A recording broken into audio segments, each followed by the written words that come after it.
नमस्कार दोस्तों, स्वागत है द यूनिवर्सल योगी में। आज हम एक ऐसी पावन और रहस्यमयी कथा में उतरने वाले हैं जो हमें यह समझाती है कि यह ब्रह्मांड कितने अद्भुत अनुशासन से चलता है। कभी आपने सोचा है, अगर भगवान विष्णु पूरे 4 महीने तक योग निद्रा में चले जाए तो फिर इस संसार का संचालन कौन संभालता है? कौन देखता है धरती, आकाश, रथुए, जीव जंतु और हम सबका कल्याण?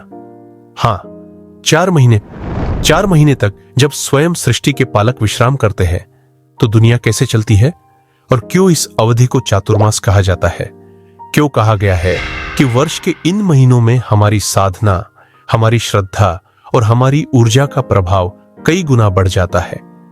आज हम इसी दिव्य रहस्य को समझेंगे। चातुर्मास की शुरुआत से लेकर दीपावली तक एक एक कदम पर ब्रह्मांड कैसे अपना संतुलन बनाए रखता है, कौन सी शक्तियां जागती है, कौन से त्योहार क्यों आते हैं और ये सब मिलकर जीवन को कैसे सुरक्षित रखते हैं। कहानी शुरू होती है देवशयनी एकादशी से, आषाढ़ शुक्ल एकादशी का वह पावन दिन जब भगवान विष्णु क्षीर सागर में योग निद्रा में प्रवेश करते हैं। कथा कहती है कि जब प्रभु विश्राम की तैयारी करते हैं तब मां लक्ष्मी उनसे पूछती है, प्रभु, आपकी अनुपस्थिति में सृष्टि का भार कौन उठाएगा?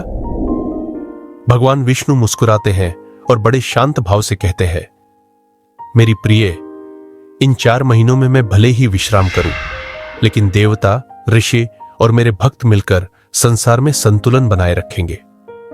और बस धीरे धीरे प्रभु नयन मुंह लेते हैं।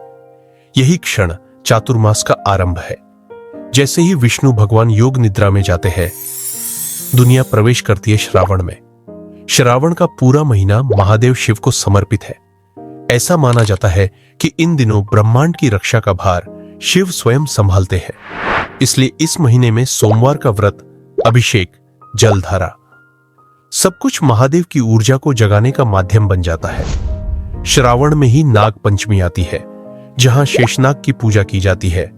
वही शेषनाग जो विष्णु भगवान की शैया बनकर उनकी योग निद्रा की रक्षा करते हैं। मानो पूरा श्रावण यही संदेश देता है कि शक्ति जागती है ताकि सृष्टि चलती रहे। श्रावण के बाद आता है भाद्रपद, शांति, प्रेम और आनंद का समय। इसी महीने जन्म लेते हैं भगवान कृष्ण। जन्माष्टमी का पर्व हमें याद दिलाता है कि धर्म और आनंद मिलकर ही संसार का संतुलन बनाए रखते हैं।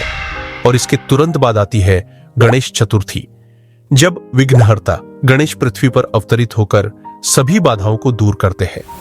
कहा जाता है कि चातुर्मास के मध्य भाग का संतुलन कृष्ण और गणेश मिलकर बनाए रखते हैं ताकि संसार किसी भी उथल पुथल से सुरक्षित रहे।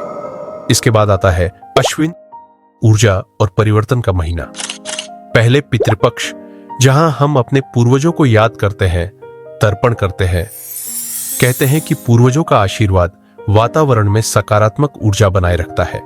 और पितृपक्ष के तुरंत बाद शुरू होता है नवरात्रि, 9 रातें, 9 रूप, 9 शक्तियां। मां दुर्गा इस दौरान ब्रह्मांड की रक्षा का दायित्व संभालती है। इसी महीने में विजयदशमी, वह दिन जब भगवान राम रावण पर विजय प्राप्त करते हैं।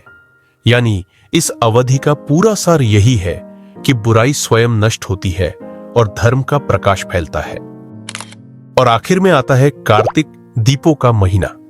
घर घर में दीप जलते हैं, लोग अपनी आत्मा को उजाले से भरते हैं और वातावरण में एक अद्भुत शांति उतर आती है। और इसी प्रकाश के बीच आता है वह दिन जिसका 4 महीने से इंतजार था, देव उठनी एकादशी। जिस क्षण विष्णु भगवान योग निद्रा से जागते हैं, देवता, अर्षि और भक्त उन्हें नमस्कार करते हैं और दुनिया अपना संचालन फिर से उनके हाथों में सौंप देती है। और इस तरह चातुर्मास पूरा होता है। श्रावण में शिव की छाया, भाद्रपद में कृष्ण और गणेश की कृपा, अश्विन में दुर्गा का संरक्षण और कार्तिक में लक्ष्मी का प्रकाश। ये सब मिलकर 4 महीनों तक संसार का संतुलन बनाए रखते हैं। मानो ब्रह्मांड कह रहा हो कि सब कुछ किसी अदृश्य अनुशासन से ही चलता है और वह अनुशासन ही जीवन की सबसे बड़ी शक्ति है।